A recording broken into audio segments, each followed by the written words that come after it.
I'm not talking about the way that your mama loved you, the way that your daddy hugged you, or a child can console you, or the way that a pet can love you once it gets to know you.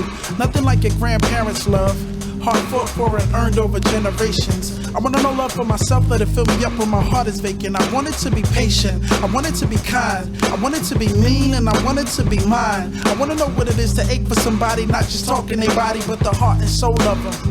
Man, I wanna take their heart and their soul from them and replace it with mine, so the four intertwine and everybody feel fine. I want love to make me tap out and say that I'm done, and breathe life back in me, let me know I'm the one, and I got mad love to give. But do I even really know what love is? You can try, you can try, you can try to find love, to find love. You can try, you can try, you can try to find love, to find love. You can try, you can try, you can try to find love, to find love. You can try, you can try, you can try to find love, to find love. Don't sell yourself to fall in love. You can try, you can try, you can try with those things you do. You can try, you can try, you can try to fall in love. You can try, you can try, you can try with those things you do. Don't sell yourself to fall in love. Don't sell yourself to fall in love. Hey.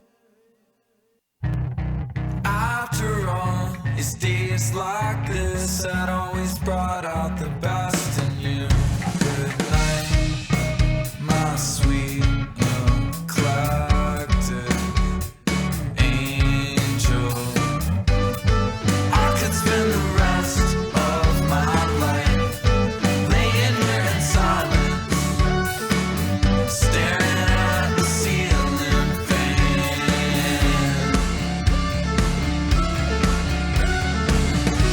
And I'm so proud of your opinions. They needed the truth from you.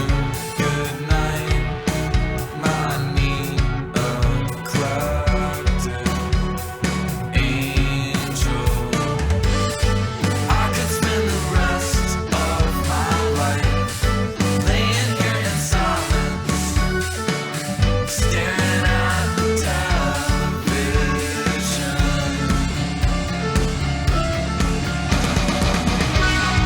Lucky you found a place inside the world with an open heart.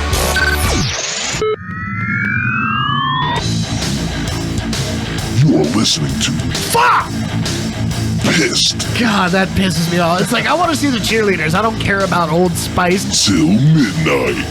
Dude, I'm super stoked. That's stoked and psyched if they had a kid together.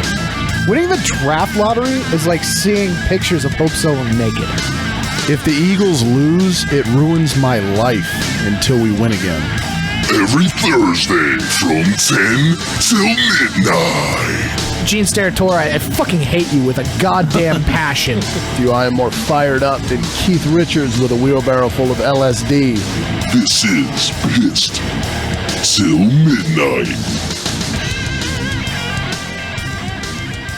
What's up, boys and girls? Welcome to PIST Til Midnight live from the second week in a row from our new home here in Norfolk, Virginia, radiofradio.com. Thank you for being with us, being on the app, Facebook Live, or youtube.com/radiofradiodmf. Appreciate you being with us. You can always call the show at 757-525-3276.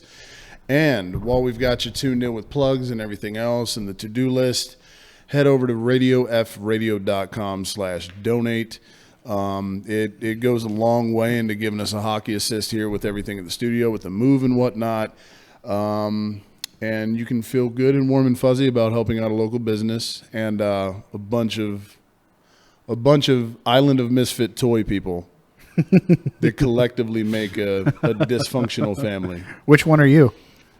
I don't know. I don't actually know any of the Island of Misfit toys. I know the phrase, so I'm excited I could use it, and it applies. I think you're probably no, you can't be the elephant because the elephant's nice. I'm probably the elephant. You're probably the angry, like, Jack in the Box. That works. That's my impression of Corey as an angry misfit toy. The angry misfit toy. He's the Jack in the Box. It's always pissed off at everybody. Hey, we're PIST Til Midnight though, dude. Hey, See what we did there? I do see what we did there. Oh God damn it! You just saw the score of the game. I just saw the score of the game. Yeah, dude. Jesus. Not ideal. Not ideal at all. Jeez, they're paying them back for all the goals that they missed in Game 3 and 4, man. Revenge for the last 2 games at the Bridgestone Arena. For Murray. So Murray. My God, Murray, you suck. All night long. All night long. This Dude, Nashville's crowd. I don't care. I don't care if they great. lose this series. That is one of the best crowds in any sport I've ever heard. And I watch soccer. Hello, those fuckers sing for 90 plus minutes. Right. And they don't shut up. And they've got drums and flares. Hey now. That crowd is like, the fact that they get everybody on the same rhythm is amazing. You can't get that at Duke basketball games. No, dude. You can't get that at Texas A&M football games, and those are 2 of the most practiced crowds in the nation. Yeah. And everybody just on point. Murray. You suck. Nashville's been a blast, man. Hell yeah. It's been a blast, and thankfully we go back there for Game 6. Yes. Regardless. Yes. And hopefully we'll get a Game 7. Yeah. But Nashville's become this celebrity hotbed too. You know, like everyone's on the Preds bandwagon. Yeah, because it's country music forever. And yeah, like honestly, if country music people had to like pick a sport like during this time of the year, like baseball's on, yeah, but like football's not on right now. And baseball is in the middle of summer. No one it's like pre-All-Star break. No one cares. Yeah. So like hockey, the fact that there's hockey in Nashville, in country Tinseltown, right? It's huge. You know, they had Dierks Bentley do the national anthem the other night. They've had Carrie Underwood. They've had a bunch of big name stars there. They had the whole Tennessee Titans line last series. Yep. Chugging beers with Marcus Mariota. I mean, it's good television. It is. It's great for the NHL. That's what I was gonna say. It's which they need all the help they can get. Yeah. But it's funny to me when you look like there's guys like Keith Urban, you know, rocking the Pred sweater. You Aussie fuck, get out of here. Yeah. Go fuck Nicole Kidman and go do something. Yeah, I mean, good for him. He gets to bang her. But exactly. She looks incredibly out of place because she's not even dressed in Pred's gear. She's just there. She's just along for the ride is what Nicole is. Yeah. She looks like she should be in a perfume ad or something like that. You know? Like she probably just got out of one. Yeah, she doesn't know what the hell hockey ball is. No. So you put the ball into the basket and it goes like she doesn't have a clue, but God bless her, she's still hot. Right. Even after all these years. Who would say no, right?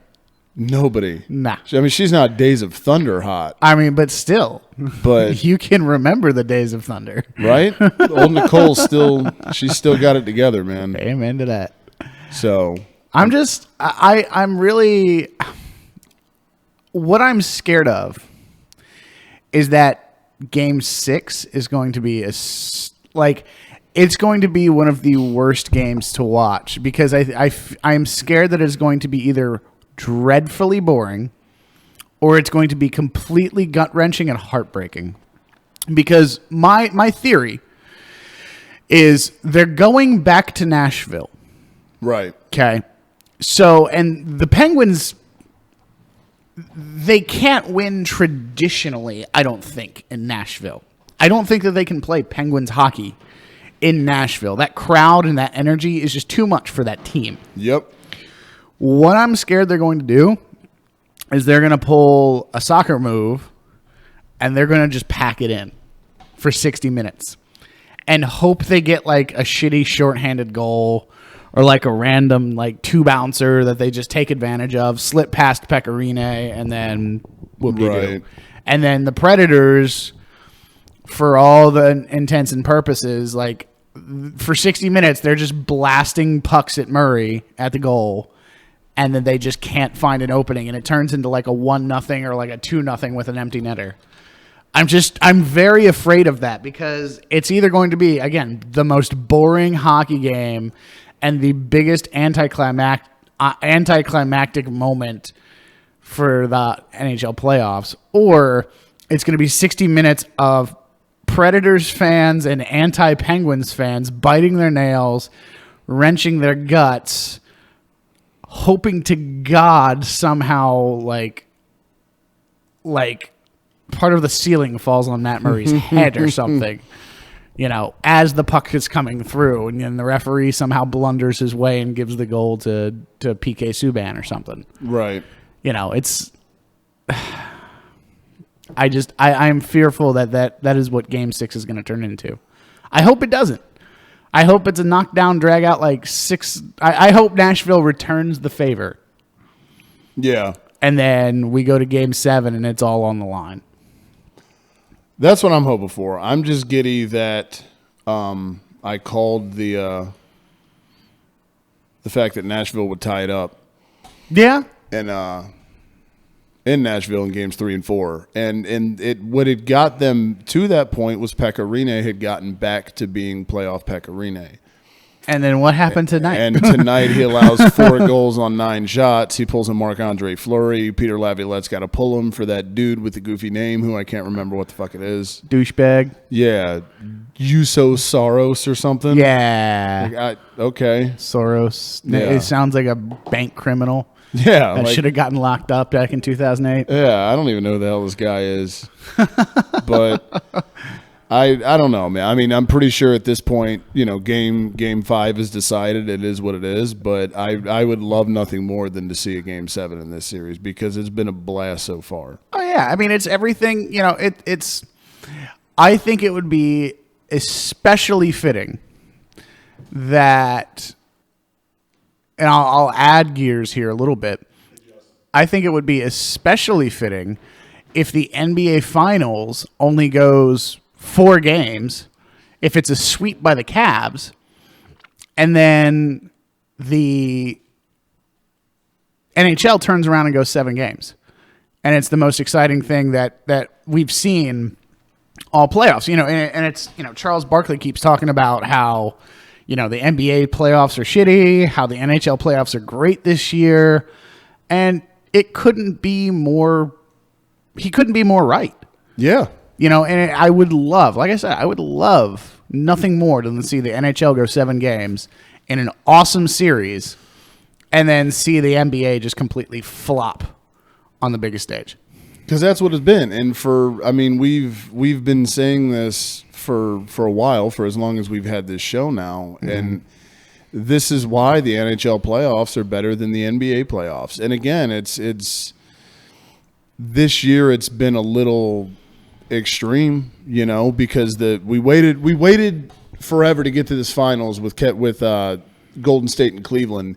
Because we thought this would be the point where the NBA would be compelling. Yeah. And it's been nothing but Golden State just raping Cleveland. Yeah, like save last for last night.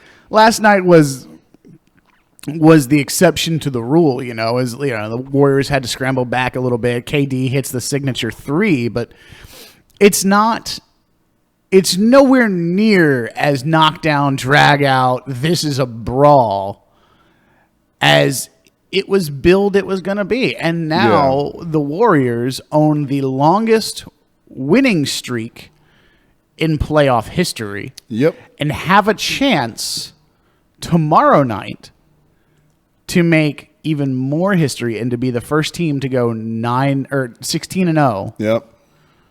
into playoffs.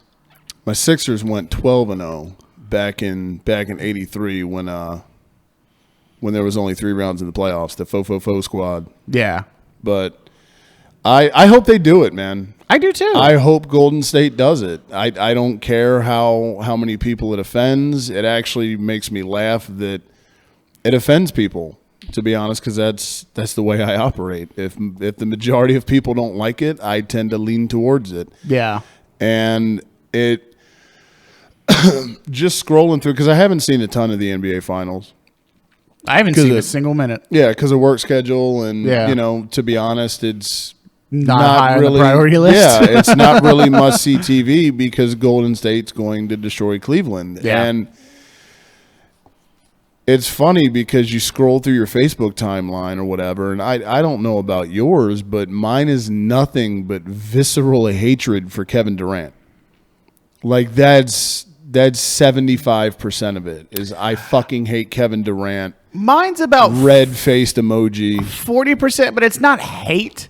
It's more the discussion. Okay. Because I follow like a lot of sports shows and shit, and I follow a lot of just like talk shows like us. Right. And a lot of it is just discussion about Kevin Durant and about how he's supposedly like better than LeBron James and this, that, and the other. And I'm like, you know what? Honestly, if this were a 2-1 series and Cleveland had taken one in Golden State, we wouldn't be having this discussion. Yeah. I really hate how immediate that the media is being like it's so reactionary, and it's so ADD, and it's so short-term memory loss. Yep. Here's one that this is what my feed is consisting of more often than not these days. Is there is now a huge argument as to whether this Golden State Warriors team would beat the 96 Bulls Yep. in the finals. I've seen The that greatest too. Bulls team that there ever was. And it's one of those things that I'm like, okay, hold on. The team that went 73-9 but lost a 3-1 lead in the finals to just about the same Cavs team Yeah. isn't as good as this Warriors team that went 66-16, Right. or however many it was, and then is destroying in the playoffs against teams that they're supposed to destroy against. Like, it's not like the Warriors have faced off against literally the best lineups ever. The Warriors, they breezed through their first 2 rounds, and then they got a Kawhi Leonard-less and Tony Parker-less Spurs. Right.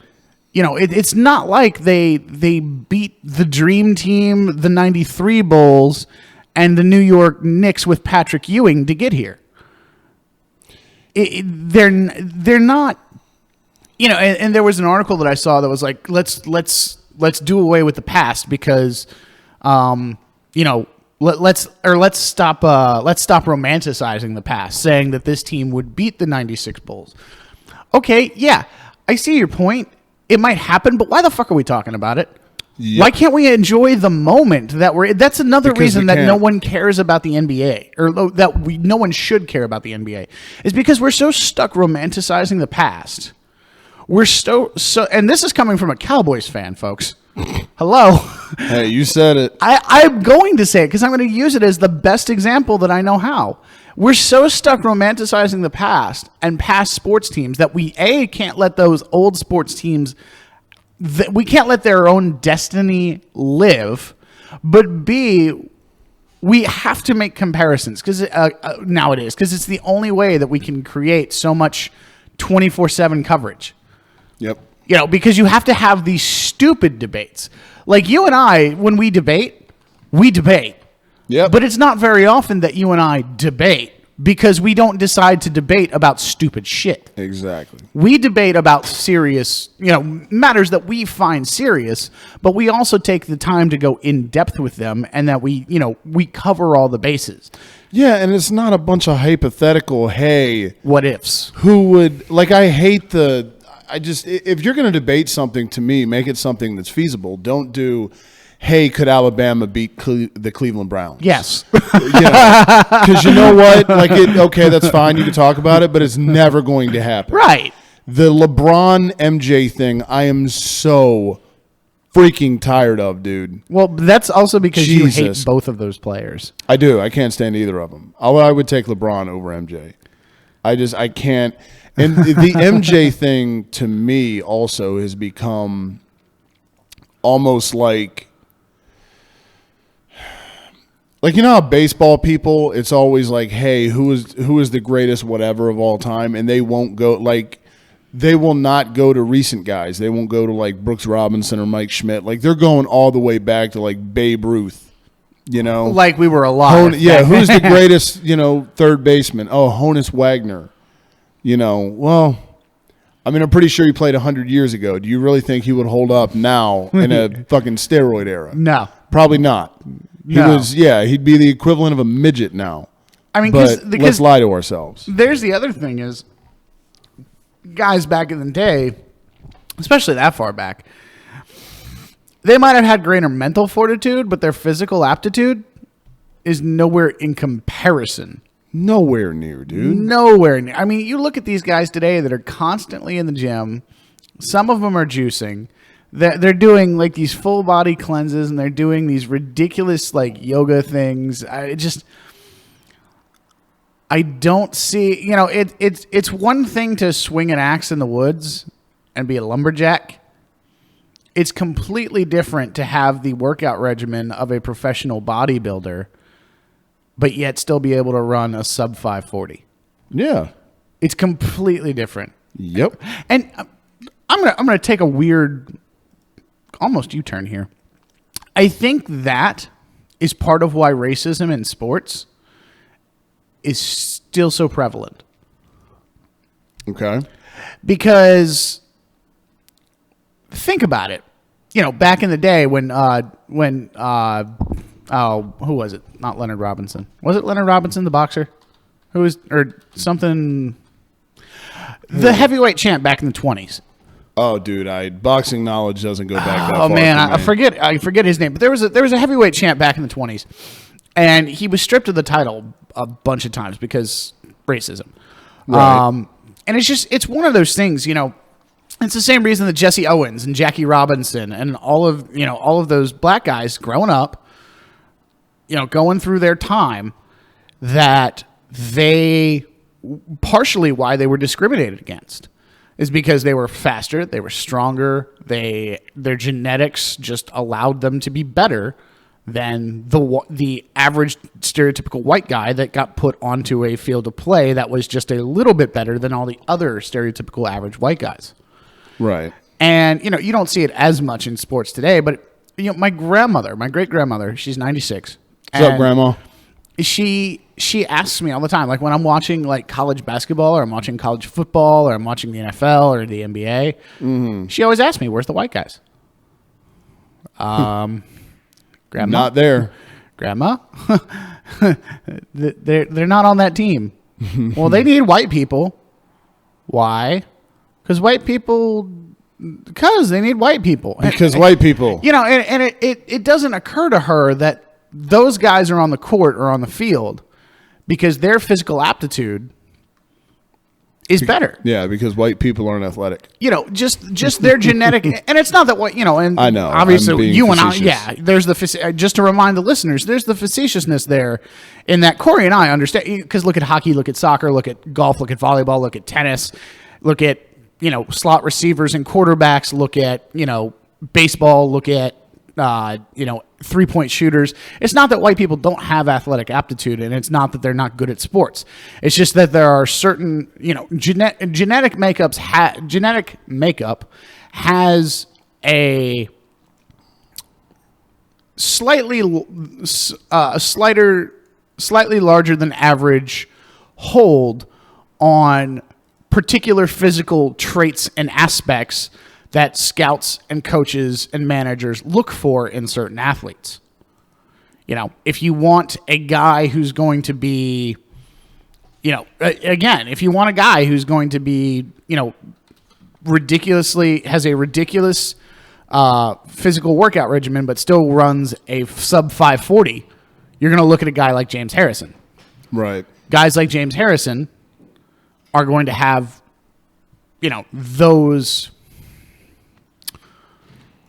those attributes. Right. You look at a guy. It's one of those things that I think that is part of where racism in sports comes from a little bit, is because it does seem in a little bit of way that certain racial aspects are more suited for certain I guess positions. Yeah. There's that whole thing, like in the NFL, no black quarterback has ever won the Super Bowl as a starter. Right. There's that whole aspect. When you think of a stereotypical 3-point shooter, what do you think of? Not white people. Really? I don't know. I think Ray Allen. See, I think yeah, obviously Ray Allen, but then you've got your Kyle Korver.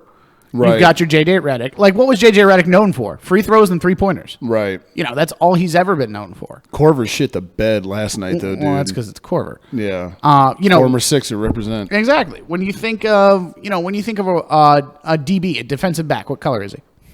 Oh, dude, black. He's black. Exactly. When you think of middle linebacker, what color is he? Generally. Middle linebacker? Yeah. See, I go black, man, but there's white guys too. Sean Lee, Luke Kuechly. Clay Matthews. I guess that might be a middle Clay ground Matthews there. outside. He's more of a wide side because he plays that weird stupid DN spot that they like to run. Yeah. Because stupid Packers. Yep. Dom Capers. Fullback. Oh, dude. White guys. Yeah. All that should double as plumbers. Hockey players. White guys. Yeah. Again, we reference it several times with the PK Subban thing. Tennis players. Yeah. Generally white. Unless, wait for it, Serena and Venus Williams, because all of a sudden that gets thrown into discussion. Yeah. Same thing with Tiger Woods. And it's one of those things is that those are just specifically phenomenal athletes, right? Who just so happen to be black. Then you get, if you look at baseball's a little more multicultural versus multiracial. Yeah, because there's a lot of black Dominican players and things of that. In terms of strictly like African Americans, there's not a lot at all in baseball. No. But if you're racist white guy who goes, hey, black people are all the same, then it looks even, but realistically it's not. Yeah, baseball is that weird sport that we just, Yeah, you got to dig deeper with baseball. Yeah, and then soccer is international.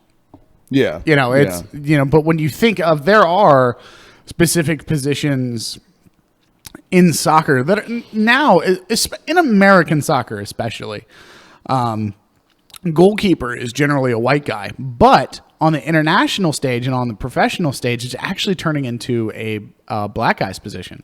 If you look at the starting goalkeeper for DC United, Bill Hamid. If you look at the starting goalkeeper for Chicago Fire, I forget his name right off the bat. Even Tim Howard. Tim Howard's biracial. Is he really? Yeah, he's half white, half black. Okay, right on. I did not know that. So it's kind of one of those things, is you could say for the past 15 years that a black guy's owned the goalkeeping position for the United States. Boom. And that's going to continue. But I don't think that, in soccer especially, I think there's less I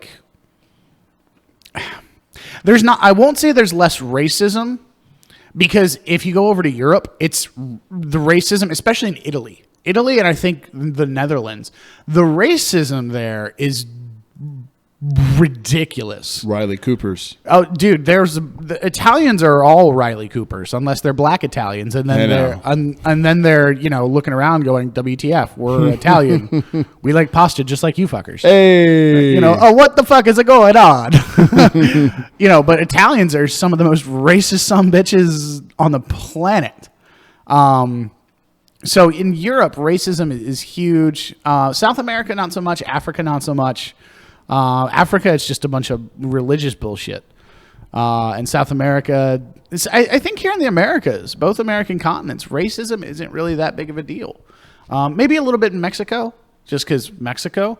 Black guys going down there to play is a little bit different. Right. But here in the States, because we're such a melting pot, because there's so much racial diversity and cultural diversity across the country, it's one of those things. Is like in inner cities and at the youth level, yes, soccer is primarily probably 60 to 70% of your base Right. is white people, but that 30 to 40% that are not white still make up it's enough to cover it, so it doesn't seem, the sport doesn't seem whitewashed. Right. We've got on the Book of Faces, you can check us out, facebook.com/PIST, P-I-S-T, till with one L, midnight spelled the regular way. Also head over to Radio F Radio or Radio Free Radio and hit the blue thumb on both, like the station and the show page on Facebook. Will, who's part of the PIST family, says Mike Allstott, beast of a fullback. He's the dude who you think of when you think of fullbacks. Oh, yeah. And Doug, my guy Doug Tynes, I went to school with him, comparing to quarterbacks, whites have fire, but we have good black quarterbacks. Blacks are more for positions like running backs and wide receiver. White people are quarterbacks. Mm-hmm. White people are bred for quarterbacks. See, that's the kind of language that I've been trying to avoid, because yes, it's politically incorrect sports talk, but at the same time, there's still a certain, because we're playing semantics. Well, somebody a long time ago said, because I'm not going to lie, I have an uncle of mine is that way, mildly conservative. I'll just put it that way. Mildly conservative. Aggressively conservative, actually. And, that's funny as shit. We were talking about the birds. And if you think about it, it's funny, man, because in an era where black quarterbacks, there's this stigma with them. If you think about it, for 20 years, that's what we had. If you go from Randall Cunningham to, Donovan McNabb for Warren Moon, dude. Yeah, but I'm saying, like, the Eagles, we had Eagles. Yeah. For 20 years, we constantly had a black quarterback. From Cunningham to McNabb to Vic. Yeah.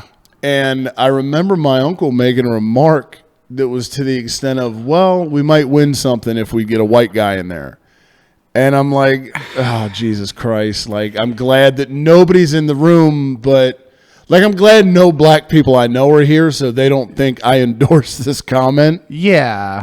But that's kind of, unfortunately, we live in a world where that's the mindset to an extent. And it's bullshit. Well, Well, that's the thing with the Vince Lombardi trophy. That's the unfortunate part of it. It is not bullshit. No, there haven't been a lot of black quarterbacks to win it. Zero. At all. Zero starting black quarterbacks. Doug Williams.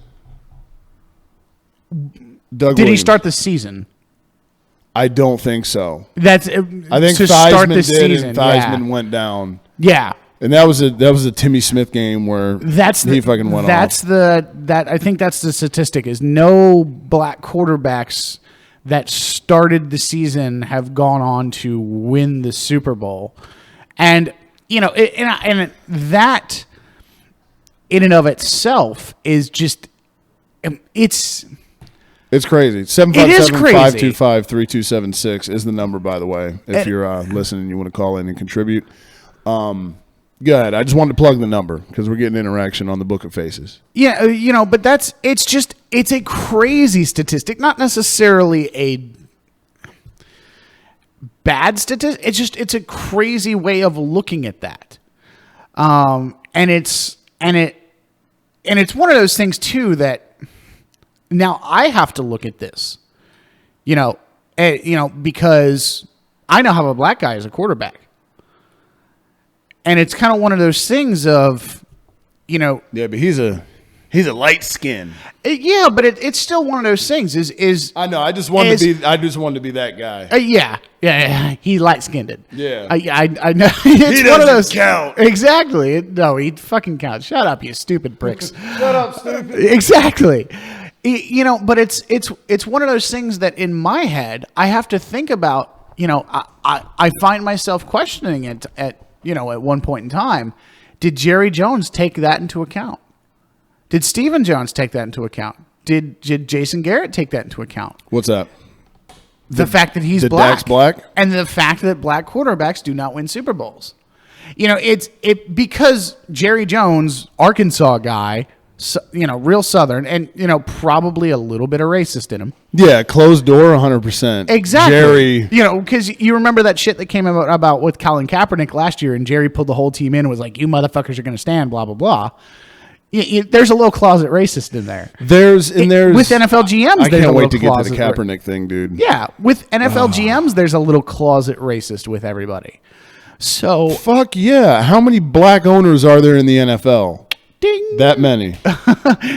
So it's one of those things that you're just like, yeah. A lot of people are going to go, oh, those are just coincidences. Oh, this, that, and it. There just hasn't been enough time, and blah, blah, blah, blah, blah, blah, blah, blah. No. No. Fuck off. Granted, we've seen some of the best quarterbacking in the past 15 to 20 years. From Tom Brady all the way to Tom Brady. Tom Brady's first to Tom Brady's last. That has been a phenomenal stretch for quarterbacks. And it has been increasingly difficult for black quarterbacks to bust through that. I think the guy, who's the guy that came the closest? Was probably... the best black quarterback in the last, decade or two? Who came the closest to busting the Super Bowl bubble was probably Byron Maxwell. Or not Byron, the Jaguars quarterback. Leftwich? Byron Leftwich. God damn. He was probably the closest guy. But see, they didn't even get to one. At least McNabb got to one. Yeah, okay, yeah, that's true. McNabb did get to one. So, yeah, McNabb's probably the one who came the closest to busting that streak. I'm going to look something. Because I don't think there's been a black quarterback in the Super Bowl since McNabb. I don't either. Which is crazy because you had Leftwich got to the conference championship. You had you had Steve Young, or not Steve. God, I can't quarterback today. Russell Wilson. Oh, We're ignorant. Two is, liberals just got conservative real quick. He is black, isn't he? Or is he biracial? I think he's Seattle Seahawks quarterback Russell Wilson will be the first African American quarterback to play. Blah, blah. Okay, we're fucking stupid. Dude, fuck Cam Newton. We're fucking stupid. We're having a night. Are we racist? No, we're just. I think we're both tired. Yep. That's it. We're romanticizing the past again. Remember? Yeah, exactly. But I think our point still stands. Yeah. Okay, one black quarterback, one African American quarterback in 50 tries. Right. And then the last two are, Cam Newton, Russell Wilson, last three, Donovan McNabb. Right. Okay, so there's not a lot to. It's not like there have been 20 chances out of 100. Right. Because there's 100 teams. There's been 5 chances out of 100 teams. Kaepernick. Exactly. So Steve McNair, Kaepernick, Wilson, McNabb, and Newton. That's 5 out of 100. That's 5%. Yeah. I mean, hello. The disparity here. And granted, yes, white quarterbacks outnumber quarterbacks by 2-1 in the league. I get that. I get the statistics are there, but we're just pointing this fact out. This is the way it is. Do owners look at this kind of stuff? I would think they have to. I think they do, man, because there's 100%. I think if you look at the league right now with everything that's going on, especially when it comes to owners and front offices in the NFL, I think if you look at it and you don't think racism is prevalent to a degree, I think you're kidding yourself. With everything that's going on with Colin Kaepernick, and one of these days I'm going to get something up on the website about him. Head over to pistsports.com, by the way, check out stuff. That was a plug. Yeah, just go look at things.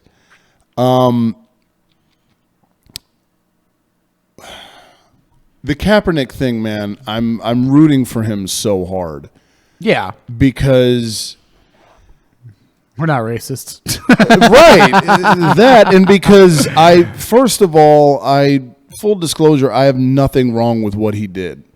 I have no issues with it whatsoever. I would go so far to say that I actually personally believe that the fact that the national anthem is played before every single game is obnoxious. A little bit. I think it's unnecessary. A little bit self-serving. Yeah, and I think, but see, the dynamic is any time you involve America, people get sensitive because it's the military. People died for your it's- freedoms. Yeah, We're romanticizing the past again. exactly. It's people. That's the way it is. Yeah. And you can't. People get sensitive about America for one reason or another. And whatever. You have your views. I have mine. I'm not going to sit here and take a shit on the country. I'm not going to sit here and take a shit on the military. All right, but when you involve the Stars and Stripes, people get sensitive, and it's not, hey, let's look at this objectively as what is he trying to say. It's Let's look at the message. Instead, it's what. You disrespected the troops. You don't give a shit. How dare you? And the fact is we have an issue collectively, not us necessarily, but as a society, we have an issue in 2017 with a black guy protesting. We don't like that. It makes us uncomfortable. We have it's almost like, and I'm a huge All in the Family fan, the old sitcom. I've made Archie Bunker references multiple times. I think the show's hilarious, and I think it was genius, and I think it was groundbreaking as hell for its time. And it brings to light a lot of shit that was going on there. And I think if there was something like that now, I think it could be almost an outlet of sorts. I think it would bring some of the issues to light. But the thing, we can't do that now. It's sad that there can be a show that airs like that back in 1971, but we couldn't do it now without people being up in arms, considering where we're at in society in both. Yeah.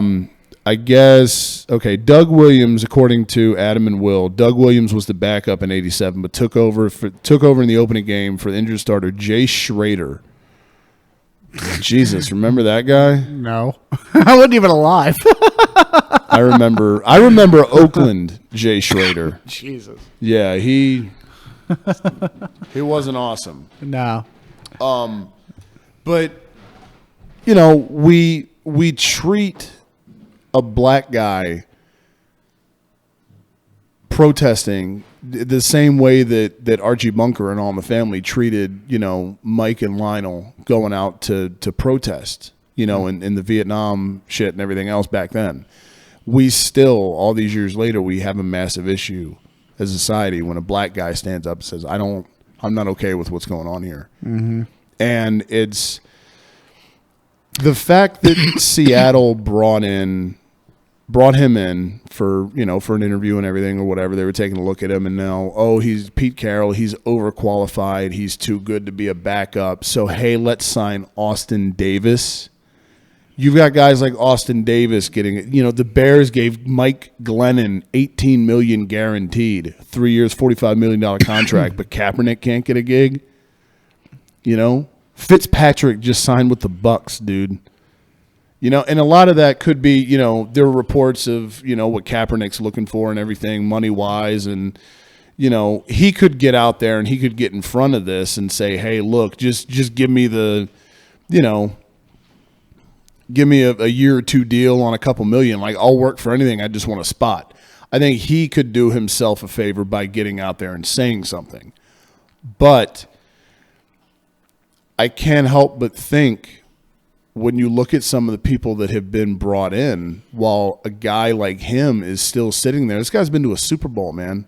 Mm-hmm. No, he's not. None of us thought he was actually going to be what Ron Jaworski predicted and being the greatest quarterback of all time. We all scoffed at it, and rightfully so. We should have, because it was a dumb statement. But at the time, it wasn't it wasn't impossible to see him. It was reasonable to see him having continued success at the time. You know, we couldn't have predicted that Jim Harbaugh, you know, the writing was kind of on the wall with Harbaugh, but who would have known that Patrick Willis and half their team were going to retire immediately after, you know, Harbaugh left. And the team was going to go from being, you know, 3 straight NFC championships to being complete dumpster fire with Jim Tomsula in a year. Yep. Nobody could see that coming. So it's performance-wise, it's not his fault. And if you look at his numbers, they're still not bad. Like, he deserves a spot in this league. I think he's one of the 32 best quarterbacks in the league. Yeah. I do. And it's not like Tim Tebow is more qualified. And people are still clamoring for him to come back. Yep. Why did Chip Kelly cut Tim Tebow? Well, he didn't really need to be there. Mm-hmm. You know? And again, I think ultimately at the end of the day, I'd like to think Kaepernick will have a gig because we know all too well how injuries happen. You know, people are going, you know, teams are going to need a quarterback at some point. So I think, and it's one of those deals, the later it gets into training camp, always, you know, you can usually get a guy for cheaper, but I think there is a degree of racism with the owners, and I think there's a degree of him being blackballed to a degree. I think nobody wants to touch it because of the stand he took. And again, I applaud him for it, but at the end of the day, it's unfortunate that in 2017 we still have an issue with a black guy saying, you know what, I have an issue with the way we are treated as a race. Yeah. You know, and especially when I think if you know, LeBron wears his T-shirts and all that stuff, maybe if he had gone about it that way, maybe, you know, maybe it'd be different. But I think when you involve America, because it touches so many people so closely, I think that's another factor in it as well. Yeah. Because anytime you involve America, people get sensitive as fuck. Yep. Yeah, America. Right? America. You think it's about that time? Yep. Let's take us a break. A smoke sounds good. We've been talking America, racism, so stressful conversations require cigarettes. We'll come back on some soccer talk. We'll come back on some hockey talk. We'll come back on some college talk. Because we got a couple of college coaches that are no longer coaches that we need to chat about. We do. And which one is going to be the bigger moving forward. I know. So all that and more coming up. And we've got our bar fight draft coming up at the end of Loosey Goosey hour number 2. So stay kicking with it. You know, grab a drink, grab a smoke, do what you need to do. We're going to take halftime real quick, and then we will see you guys back on the other side of the pillow. This is PIST Til Midnight on RadioFreeRadio.com.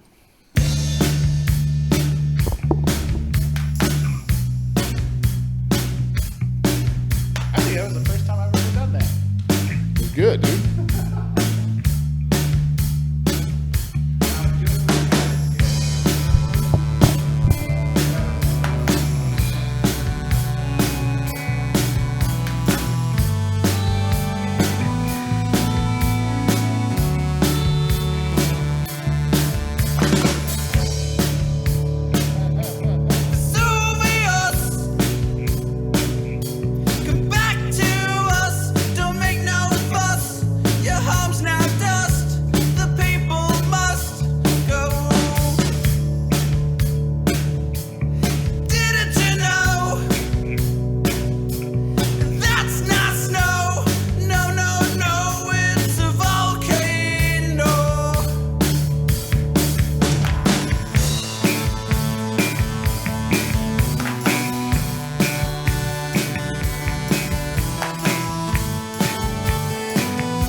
see it from Rome. You lost your home. Get out now before you're doomed. Didn't you know it's a volcano? Didn't you know? Didn't you know? You should have known. You should have known. You can see it from Rome. You lost your home. Get out now. Get out now before you're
try, you can try to find love, to find love. You can try, you can try, you can try to find love, to find love. You can try, you can try, you can try to find love, to find love. You can try, you can try, you can try to find love, to find love. I've been wondering if I find it, yeah. Wondering where it's hiding, if it's in our nature or in my makeup. I wonder if it's in my life's design. I wanna love like day loves night, or the sun loves the moon, or knows the flower that bloom. Wide open, with heart clear and mind focused. I wanna love like it fell down and I picked it up but nobody noticed. So it's all mine. I wanna get to know it, take it out in the sunshine and spend time to love like sprinkles of ice cream or little of samples and beat machines. Be enveloped in love like the mic in my grip. Hold on to love like flotation devices on sinking ships. And I got mad love to give. But do I even really know what love is? You can try, you can try, you can try to find love, to find love. You can try, you can try, you can try to find love, to find love. You can try, you can try, you can try to find love, to find love. You can try, you can try, you can try to find love, to find love. I'm not talking about the way that your mama love you, the way that your daddy hug you, or a child can console you, or the way that a pet can love you once it gets to know you. Nothing like your grandparents' love, hard fought for and earned over generations. I wanna know love for myself, let it fill me up when my heart is vacant. I want it to be patient, I want it to be kind, I want it to be mean, and I want it to be mine. I wanna know what it is to ache for somebody, not just talking their body, but the heart and soul of them. Man, I wanna take their heart and their soul from them and replace it with mine, so the four intertwine and everybody feel fine. I want love to make me tap out and say that I'm done, and breathe life back in me, let me know I'm the one. And I got mad love to give. But do I even really know what love is? You can try, you can try, you can try to find love, to find love. You can try, you can try, you can try to find love, to find love. You can try, you can try, you can try to find love, to find love. You can try, you can try, you can try to find love, to find love. Don't sell yourself to fall in love. You can try, you can try, you can try with those things you do.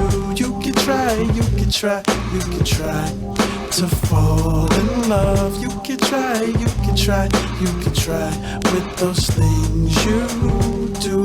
Don't sell yourself to fall in love. Don't sell yourself to fall in love. Hey. After all, it's days like this that always brought out the best in you. Good night, my sweet neglected angel. I could spend the rest of my life laying here in silence, staring at the ceiling fan.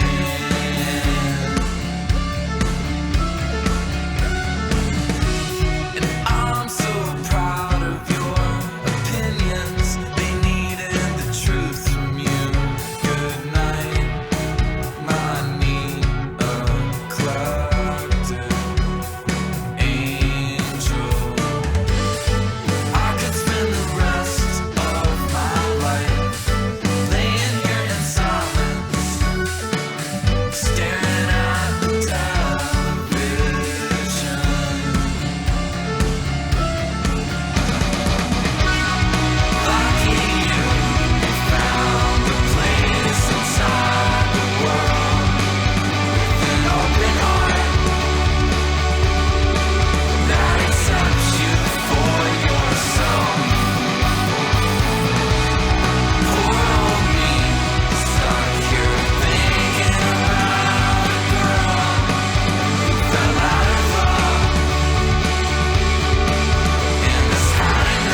What's up, kids? Welcome into Loosey Goosey Hour live from downtown Norfolk, the new WDMF studios, live on RadioFradio.com. It's PIST Til Midnight. Appreciate you being with us.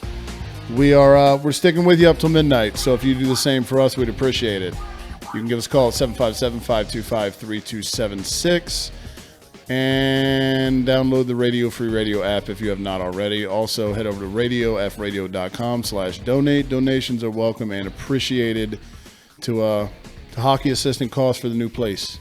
So production values are up, which is awesome. I've been playing with the green screen behind me the whole time like a child. So It's your new toy. Yeah, if I'm not talking, it's not that I don't care. It's just that I'm fiddling.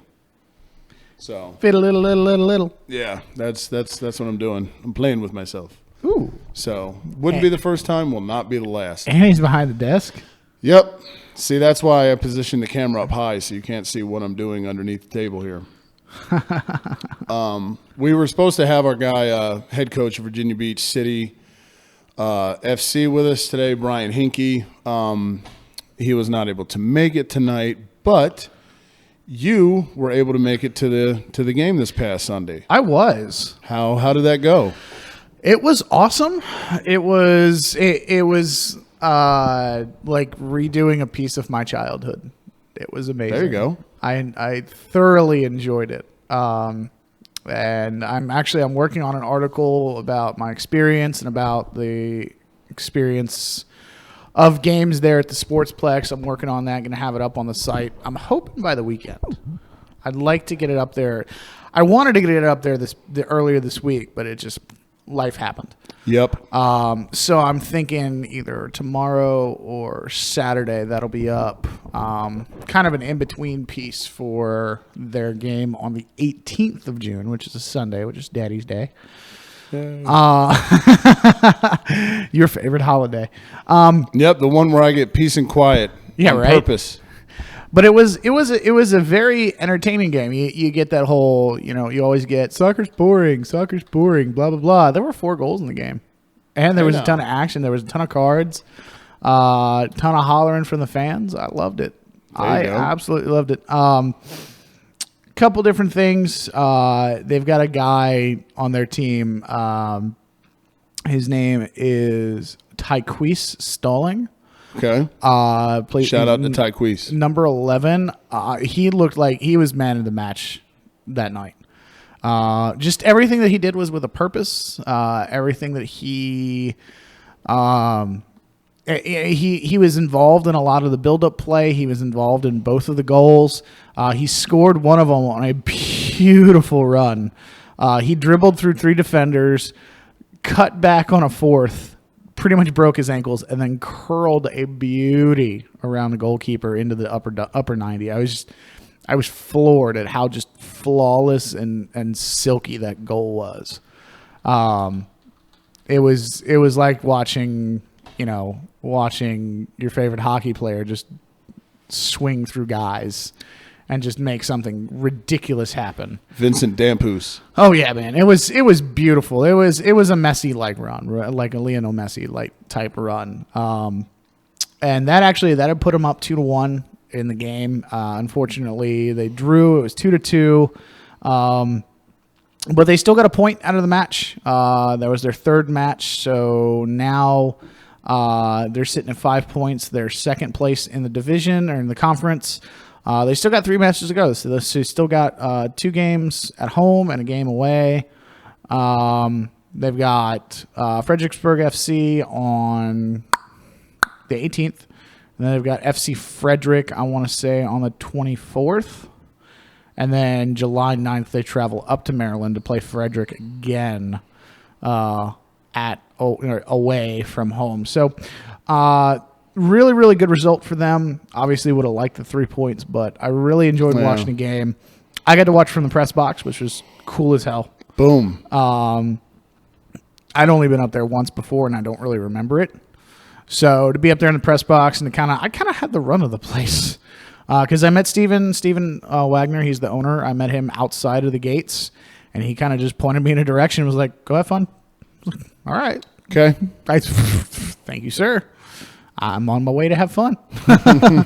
However, I did have an incident like right after that conversation.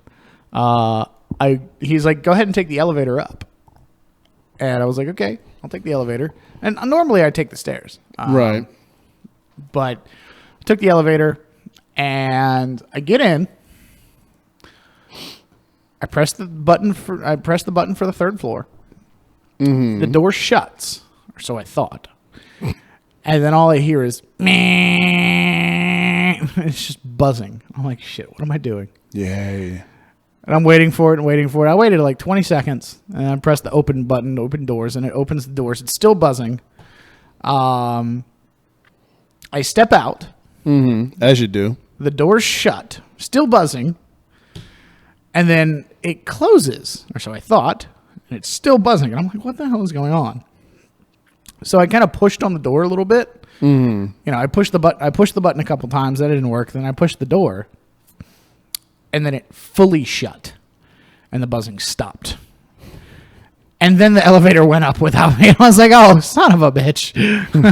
So I'm pressing the button. I'm waiting for it to come back down. It comes down. And then I get in the elevator. I shut the door myself manually. Yeah. I go up to the third floor. It was an interesting start to the day. But it was everything that I remember as a kid and more. And you know, I've been going to the Sportsplex since I was 10. Right. So it's always a fun experience to go there, and because it's a soccer specific stadium, it's fit for a decent sized crowd. Nothing too out of hand, but a decent sized crowd, and it's home. You know, it's my happy place. So I absolutely had a blast. We're going to be there live from Virginia Beach City FC from the Sportsplex on June the 18th. Ladies' match is 4:30 in the afternoon. Men's match is at 7 o'clock that evening. It's also Father's Day.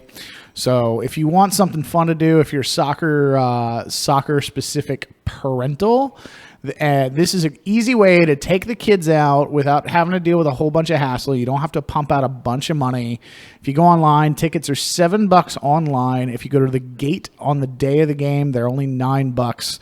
So, you know, family of four, you can get into a soccer game for $36. There you go. That beats the Tides game any day. Sorry. Oh, hell yeah. Like, that beats Tides prices by a mile.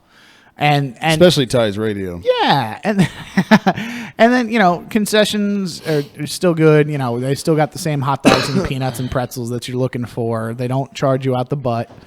You've even got like a little fried chicken shack, like a little barbecue shack. That was cool. I'm probably going to check that out next time I go. Okay.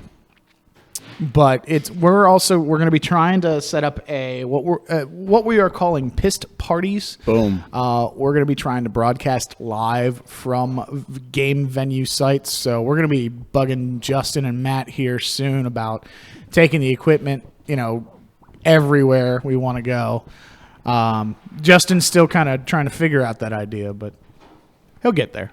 We'll win him over eventually. But we're going to be throwing a PIST party. We're going to be out there. The PIST crew is going to be out there. We're going to get some of the other PIST crew together with us. Yeah, come get weird. And then if you want to come see the PIST guys, if you want to come hang out with the crew, if you want to come see some really good soccer from a really good team, again, June the 18th, 4:30 is the ladies, 7 o'clock is the men. So it's going to be an absolute blast. Cannot wait. Yeah, come free selfies and free hugs for everybody. Maybe even T-shirts, not free. Yeah, those you got to pay for. But they will have our faces on them, our PIST face. Yeah, exactly. Not our faces, but yep, the face of the PIST franchise. Side note. I just we can get back to soccer in a second, but I just saw the Crosby Subban thing. Mm-hmm. What a bunch of bullshit, dude. The fact that this wasn't called, I mean, Wow. The fact that, do you see it? Yeah, I'm looking at it right And now. Pens fans defend this guy. Like, if PK Subban, this goes back to the underlying racism we were talking about in sport. Like, imagine if this were the other way around. If PK Subban did this, a black guy did this to Immediate Sidney Crosby, a suspension. white guy. Like Gary Bettman would have walked on the ice Yep. to suspend his ass. Mike Milbury's breaking out a noose because he's a closet racist, you know? Not that I endorse that, but that's the way he is. Yeah. You know? He already called him a clown once for dancing pregame because how dare you have fun in a fucking pregame warm-up. Like, that's not hockey. No, it's cheap shit, dude. And I'm And you know, Subban can't, like, honestly, I want to throw these two in a boxing ring. There's and just a watch ref. Subban beat the shit out of yeah, him. there's a ref right there. Yeah. Mind you, he's kind of on the back side of it. So Yeah, I he's get- looking at the action. Yeah, PR-wise, he could probably be like, well, I didn't see it. I was by Subban skates. No, dude. You know, it... God damn, I hope the Predators come back and beat him. And I'm looking at the comments on the video.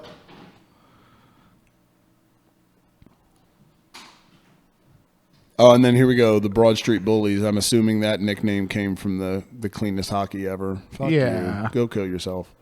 Who's that?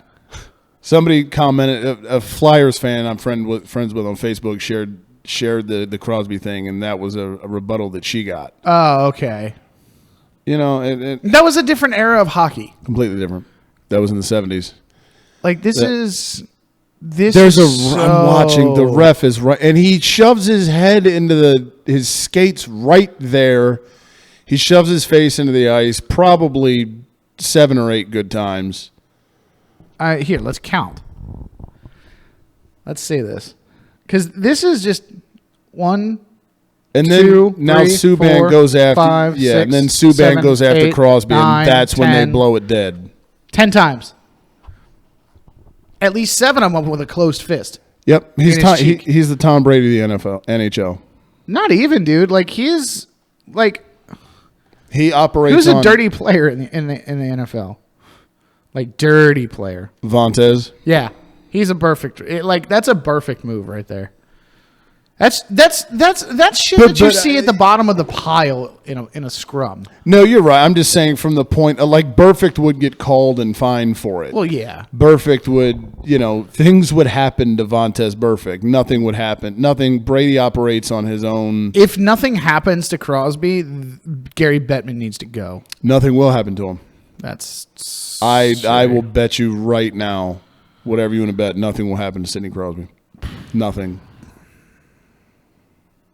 Not a damn thing. And that, I mean, is what it is, man. It That's is what ridiculous. it is. Yeah, it is. It's bullshit. So, Absolutely ridiculous. How do you... the fact that he got away with that right in front of the referee. yeah, the referee's standing right there. Ah, No, zero fucks given. Crosby, you suck. All night long. God.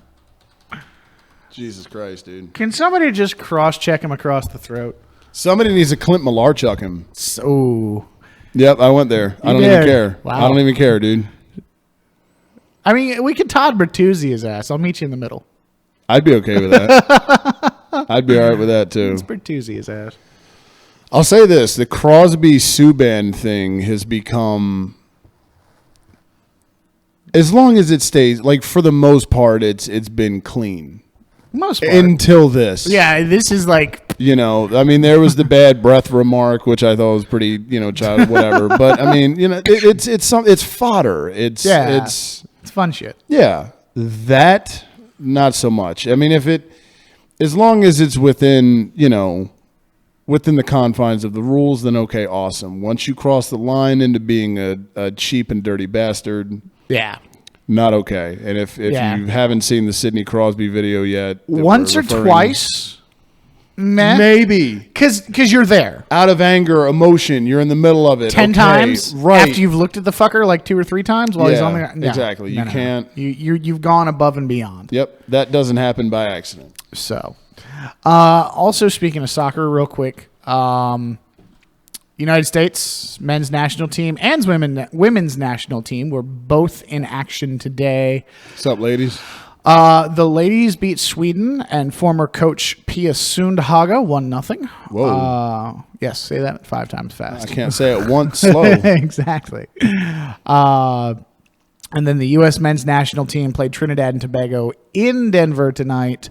Kristen Pulisic, the wonder kid who plays for Borussia Dortmund in Germany, he bagged a brace. So that means he put in 2 goals for those who are soccer stupid.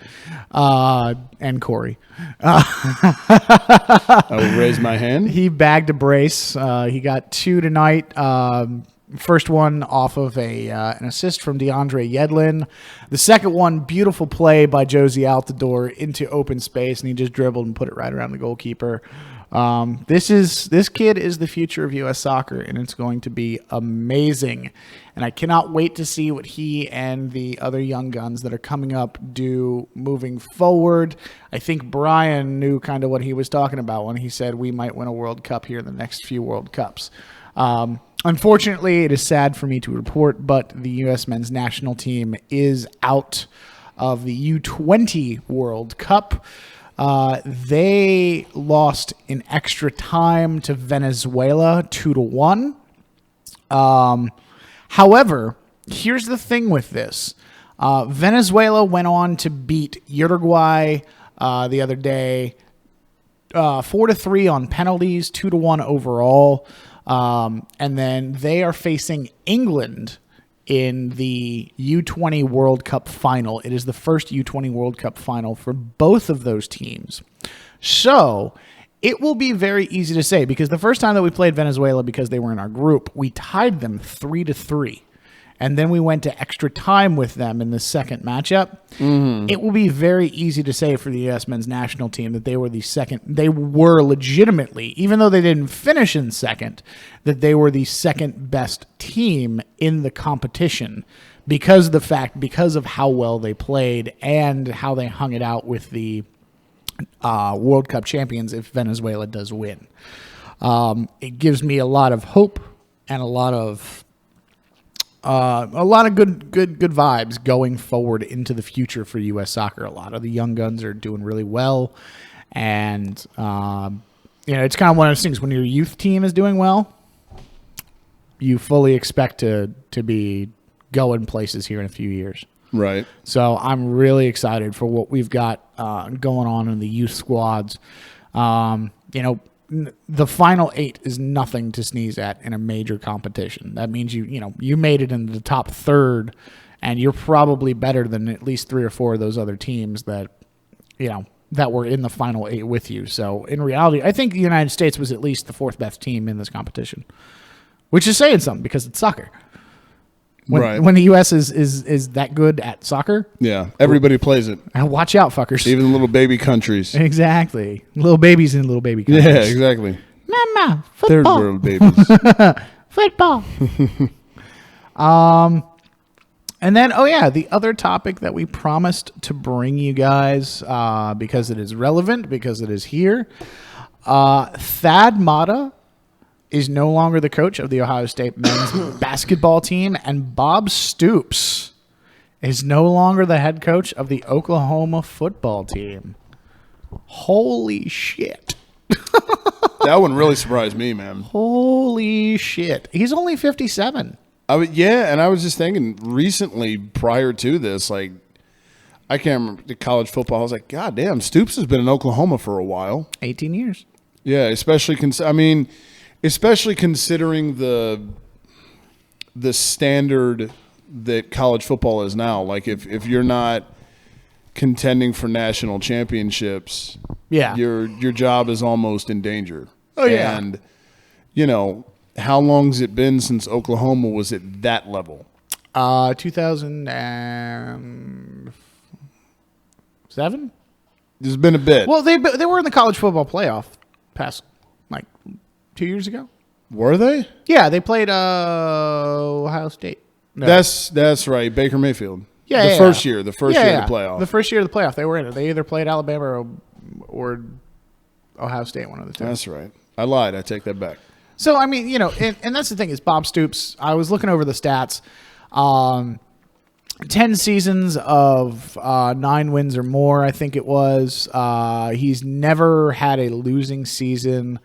He's got an 11-7 edge in the Red River Shootout over Texas. He's just an incredible coach. And apparently his dad passed away of a heart attack on the sidelines back when his dad was coaching football. Wow. Back in the 80s. So I think that had a part of this decision. Yeah. It's because it's kind of one of those things is you don't want to. Nobody wants to go on the sideline. Excuse me. Yeah. You don't want to Dale Earnhardt it. Yeah. Not ideal. No, not really. So Bob Stoops is leaving. That means that he is turning over the reins, and I'm trying to find the name of the guy that he is turning it over to because I didn't have that ready, and I'm a horrible sports broadcaster. Yeah. I'm not good at it tonight either. I'm playing with it. We've had like 94 images behind us. You're just having fun. Yep. I'm on the Google machine. You're and playing. Lincoln Riley. Like, is there a more Southern name? No. Lincoln Riley. What's up, Lincoln? He is 33 years old. Only like a week and a half ago, it was announced that he was getting a new contract as the offensive coordinator for Oklahoma. 3 years, like $3.5-4 million, ridiculous buku money. And apparently, like, they had already made the decision by then that they were going to, because Bob Stoops alluded to it. He's like, he's going to be here for a long time to come. Right. But he's 33 years old. Yeah. How much older is that than you? 4 years. That's only 6 years older than me. What the fuck? Well, over? What the actual fuck over? Justin, how old are you? He's 3 years younger than you. And he's the head coach of one of the top 10 programs in college football in the nation. Must be nice, man. Like, that's bonkers. Like, it's one thing for a 33-year-old to get the Rams head coaching job because the Rams are a shit case. Yeah, They were doing anything they could to get away from Jeff try Fisher. Whatever. Yeah. Anything. And they went with the complete opposite of what they should have done. Yeah, let's get a kid. Yes. So that's a professional football team. Now that guy has guys that are older than him on his roster. Right. And he's going to have to be their boss. But that's not anything new. Because in the workplace, if you're a boss, if you are an entrepreneur, if you're a manager, you're going to have to, direct people who are older than you. That's just the nature of a workforce, of a place of work. But we're talking football. Yeah, pros. We're talking Pros, professionals. How are you going to tell the guy who's 35, 36 years old that he could be doing something better with his 5-step drop back? Yeah. Or that his hands need improvement, that his hand placement sucks. That he's not using his weight properly, or he's not carrying the ball properly. He's not attacking the ball properly. He's not how are they going to take it seriously? Yeah. Yeah. I don't like I've seen videos like he's come in and he's been the guy and he's stepped up to the plate, but that's ridiculous. And that's cool until he goes to get in a guy's face. Yeah, and then it's not going to work out so well. Woohoo! Like, you know what, dude? Shut up. Outback. But now, you've got a 33-year-old leading a top 10 program in college football, the holiest of holy grails. Yeah. It must be nice. No shit. It must be fucking nice. Like, it makes me wish that I had kept around all those notebooks that I used to draw football plays in. Yep. Because I'd have all my old playbooks. Yeah, I'd at least be offensive coordinator for Kent State by now. Right? Exactly, dude. Or Youngstown State with Bo Pelini. Yep. Yeah, I mean, if I had kept my old playbooks and all that shit, dude, I mean, you never know. You never know. Bowling Green, special teams assistant. Shut up, Urban Meyer. Yeah. Like, I'd take it. Right? Who wouldn't? Maybe. Just maybe. Just maybe. But hey, we have a brand now, so it's okay. We just got to build the brand. Yep. And then you've got Thad Matta, who, if you watched the press conference, it was the saddest thing in the world. Really? Did See, I you didn't see see it? the press Oh, it was conference. so sad. The athletic director, like Thad Matta referred to the athletic director as his friend, like one of his best friends. And then the tone that the athletic director took when releasing him was like somebody he's never met in his entire life. Really? It was horrible. And like the timing of Thad Matta like leaving or of them letting him go is so shit. Like if you're It is random. gonna do it at the end of the season. Don't do it after all the recruits are gone. Yeah. Don't do it like they are setting this guy up for failure. Whoever comes in next. Yep. And the head coach at Creighton, McDermott, he was, I guess, being considered for the position. He just tweeted a little while ago that he is staying at Creighton. So now the next guy up for Ohio State is the head coach at Butler, who took over for Brad Stevens. He is now being considered as the next guy in line for the Thad Matta job. And if you guys don't know who Thad Matta is, he led Ohio State to the national championship. He produced tons of talent, D'Angelo Russell, Greg Oden, tons of huge NBA talent, and won, I think, 4 or 5 Big Ten titles. Yeah, you should have at least heard the name, people. He's a big one in coaching, and unfortunately, over the past few years, the program has gone down. He hasn't been doing too well in recruiting, and he had an injury. I believe it was a back injury last year, and it really hindered him throughout the season over the past year or so, and he hadn't been able to walk, really. A lot of times you'd see him on the Ohio State sideline sitting down in like a rolly chair. So it's kind of one of those things now is Ohio State has put themselves in a very unforgiving position because Ohio State usually when it comes to basketball, because there was the year that Ohio State and Florida faced off in both the national championship for football, in the BCS title game, and the Final Four national title game. And that was like the pinnacle of Ohio State sports. Yep. And they used to, like basketball, they used to be really good. And now it's kind of like, meh. Yeah, not so much. They're in the same realm as Penn State. Ha! Hey, we're on the way back, dude. Sorry, we buddy. got robbed. We got robbed. We did. That was some bullshit. We got robbed. Football or basketball? Oh, football, dude. I was Football. talking basketball. Oh, yeah. Basketball-wise, Penn State sucks. Yeah, exactly. We are shitty. Yeah, it's not even my basketball team, college-wise. Exactly. Mr. Nova Nation, what's up? Mr. Nova. Yeah, buddy. God. Nova and Temple, dude. But yeah, man. That's which of those do you think is? I mean, there is one answer here, but which of those do you think is worse for the program? Stoops. Because you take him away and you put a child in there. Yeah. The only way I would say Mata is the fact that there's just no direction right now. Like at least Oklahoma has a direction. They have a heading. Like Ohio State has shit. Yep. They have just an empty coaching position, and like all of their guys that are on that team are just like, yeah, hanging out. what the fuck do Right, we do I now? thought I was coming here to play for Thad Matta, and now I'm playing with myself. I'm just hanging out. That's it. So it's a weird dynamic. Yep. You know what else is? What's that? See the Ryan brothers, Rex and Rob got into a scuffle. I saw about that. Was it with themselves or with other patrons? It was with other people. Oh, okay. So they weren't fighting each other. No, they got into a bar fight with some kids in an establishment in Nashville, lot of Nashville's live right now, man. Right? It is the place to be. Yeah. Let's do a road trip, man. Okay, I'm down. Why are we here? Why are we here? No, I'm just kidding. Nashville, dude. Nashville's got it going on. But yeah, We're here to get lit.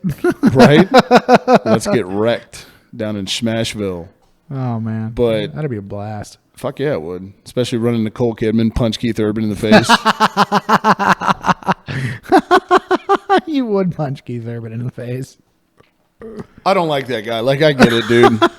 You and your bangs, your frosted tips. Like, I get it. Oh. You're pretty. Uh-huh, yes, she is. What? Sorry, I was scrolling Instagram. Nope, you're good. Noelle Foley. Oh yeah. In a cut off lifeguard shirt and blue bikini bottoms. Hey now. Justin. Dude, I don't care about the Asperger's. I don't care. She's beautiful. She is, and the fact that Mick Foley. Yeah, the fact that Mick Foley produced that. Mick Foley made that.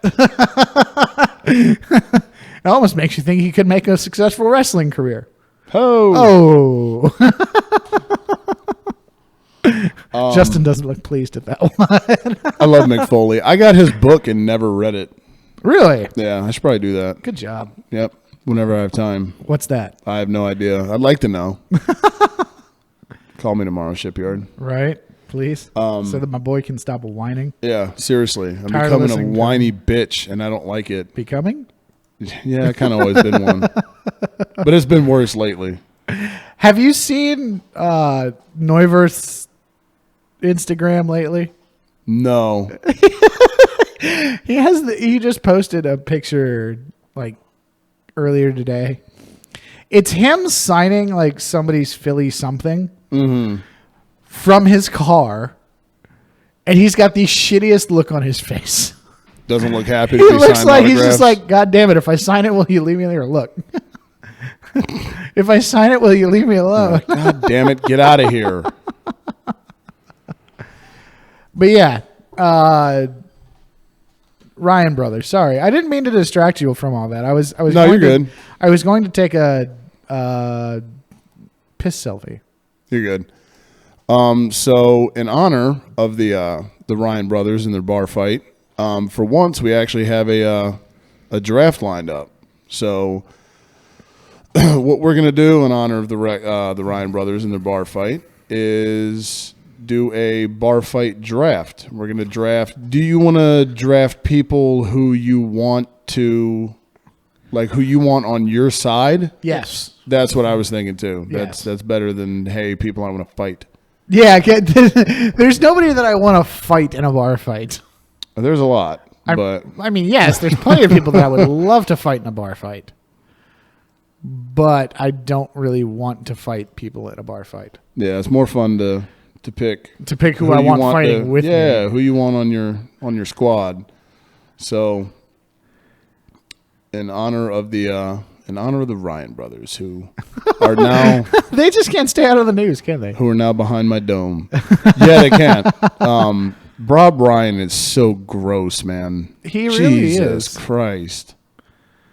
I Like, mean, he just gets larger and larger all the time. Every time you see Rob Ryan, he's gained 50 pounds each time.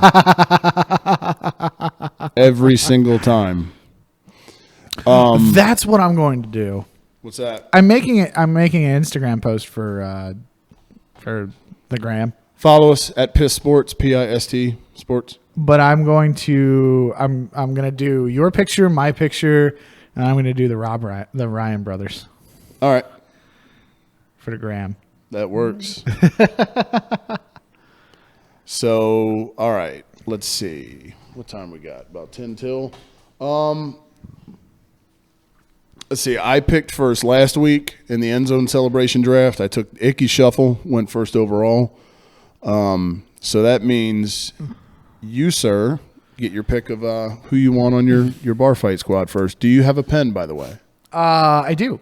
Okay. I have a writing utensil. All right, because I don't. I came, Wholly unprepared. yeah. Your boy rolled up later than I like to. Holy foley. Hey. Hey. What's up, Asperger's? Who do I want in a bar fight? This is anybody? Yeah. Now, do we want to do strictly active athletes, or do we want to do like do you want to put parameters on it? Because if we're doing like ever, there's a guy I will take high. But if we're doing like current or active or recent,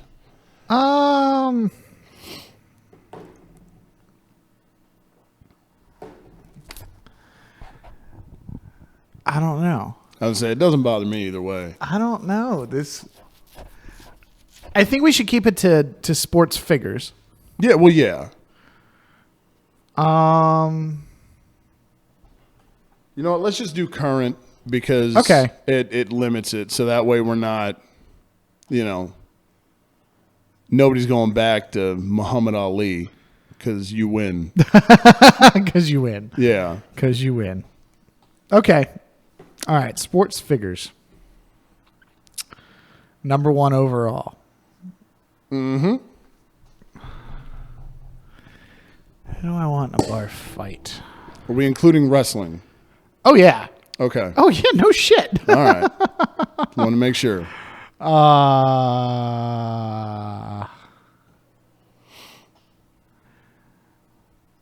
There's 2 guys I'm wrestling between. Are they both wrestlers? No, one of them is. Okay. The other one is not.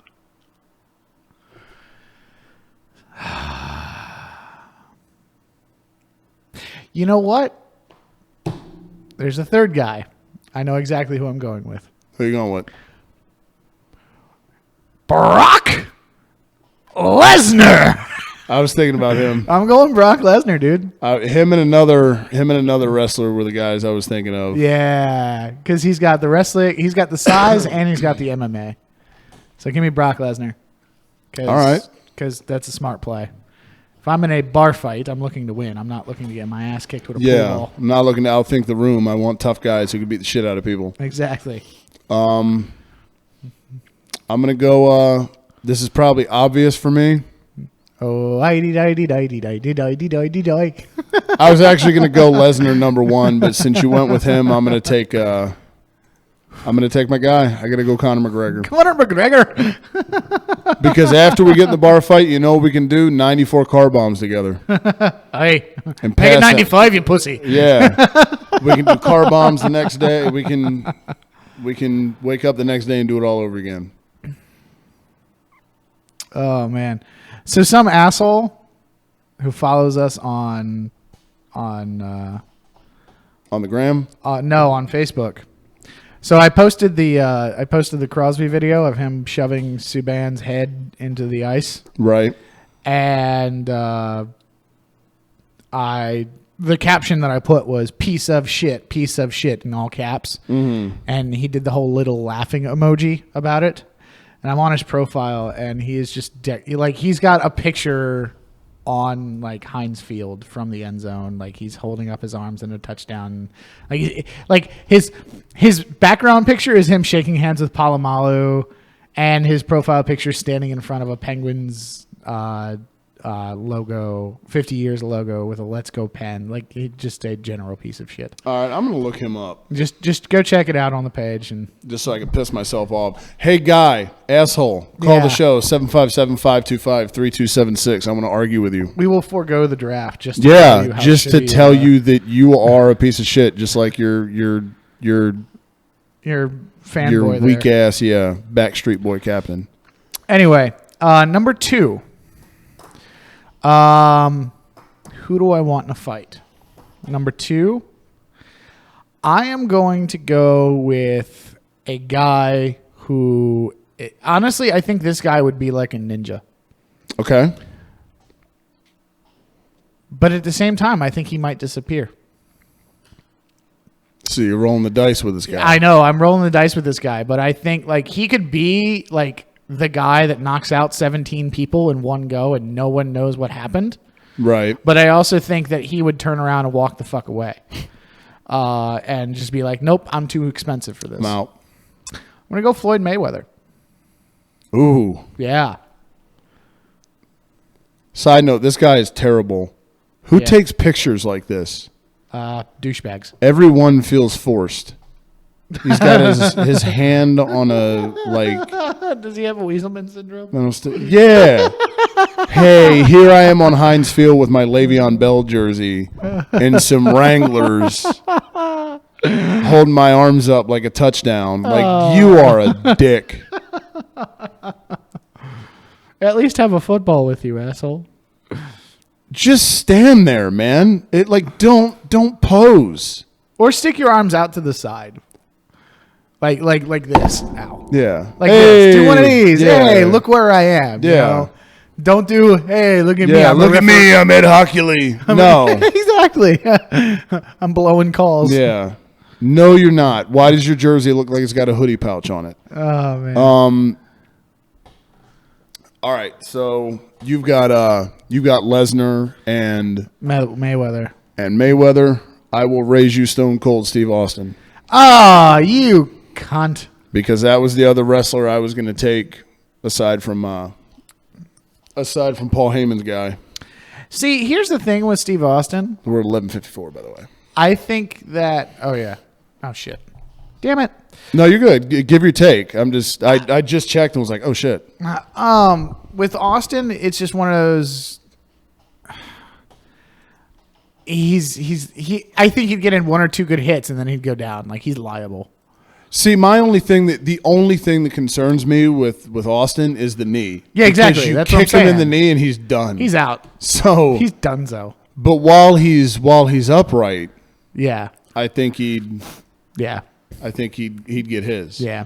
All right. I'm gonna go big. I'm gonna go big ugly again here with another wrestler and athlete. I'm gonna go with The Rock All right. because The Rock knows how to take care of himself. Yeah. He hasn't been in Fast and Furious for nothing. He's a big boy. Who you got? Number 3. Number 3, give me my guy. He's the first basketball player I ever fell in love with. And, by the way, he actually got in a real bar fight and threw a dude through a glass window. I'm going Barkley. Barkley. All Yep. right. All right. My last one is going to make you laugh. Good. Because if you need somebody to come with the weapons, this is the guy to do it. Allen Iverson. That's such a good one. You ever need a chair thrown? Here we go. But he's going to dip out too. Yeah. Like he's going to Iverson- chuck some shit and then haul ass. Unless Iverson can bring something to the fight, I don't think he's going to stick around. No. And I like Iverson. I'm an Iverson guy, but See, that's when we get him on the show. Then we gotta ask him if he'd Yeah. stick around for our bar fight. yeah, for our bar fight, would you back us or not? Would you check a chair and run? Yeah. All right. Who's your last guy? For my final pick, I gotta go on the ice at some point. If we were going in history, I would go with my guy Dave Schultz. Yeah. But since we're going current, Yeah. this guy's a fucking psychopath. Oh shit. I'm going Chris Neal of the Ottawa Senators. Chris Neal. Yep. You know who I want to go now? Who? Radko Gudas. I love Radko, man. Dude, I love he never Radko. lost a fight as an admiral. He's the shit. He's a flyer. I should love have him, gone Gudas. God damn it. I love him. What was I thinking? but And he's a towering giant. Chris Neal is fucking nuts. He is. Him. Another guy that I would go. Clay Guida. Okay. Do you know who that is? No, I've heard the name. He is an MMA fighter, and he's known for one of the most bloody and brutal fights in MMA history because him and his opponent went full 5 rounds just literally beating the shit out of each other.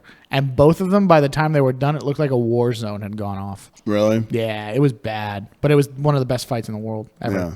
Who doesn't like blood? Exactly. So, we are late, as always. We are. We're horrible yeah, people. When the hell are we not? I know.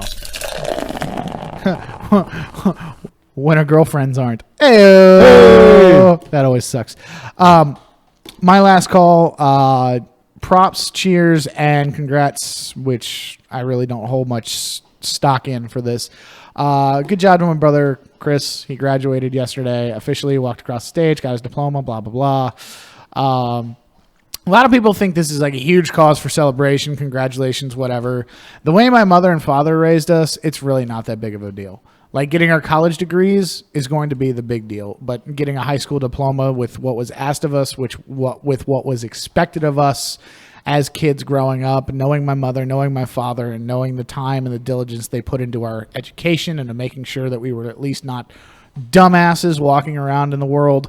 High school graduation, great job. You got through 4 years of hell, but at the same time, You're supposed to. You're supposed to. So good job. Now do something extra, and then I'll congratulate you. Good job, buddy. Yeah, congrats, Chris. I was the third car out of the parking lot in the Hampton Coliseum the day I graduated. 'Cause I counted.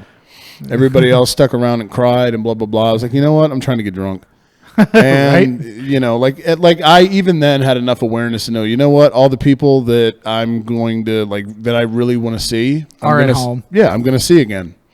You know, just because we had chemistry together doesn't mean, you know, like my whole life is going to be shit if I never see you again because you gave me mechanical pencil lead a couple times.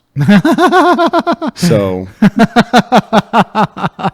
you know, we'll be all right. We'll figure it out. We'll go our separate ways and, you know, whatever. Right. I'll get a radio show in 10 years and you can go fuck yourself. Hey. RadioFradio.com/donate. Donations are encouraged, welcome, and appreciated. Anything you can send our way is awesome. It goes a long way. You help a local business and you can feel warm and fuzzy inside. And who doesn't like feeling warm and fuzzy inside? Fuzzies. So that's that. I don't really have anything. Hopefully we'll have something big next week. You know what I'm talking about. Hopefully I'll be less miserable next week. Hey. I'm actually not miserable. I'm just playing with the pictures behind me. It's fun and it's exciting. I'm glad I know how to do it. So thanks for Justin for learning me. And thanks always to you guys for listening. Head over to pistsports.com. Check out all our stuff. Hopefully we'll get some stuff up over the weekend. We probably will. Head over to Instagram. Give us a follow at PIST Sports. And you can head over to radiofradio.com/donate to donate any extra scratch you may have. And also head over to our Patreon at patreon.com/radiofreeradio. And do us solid. And do us solid. Tune in next week from 10 to midnight, same time as always. Thanks for tuning in. It's PIST Til Midnight on our station, radiofradio.com. Check out Instagram.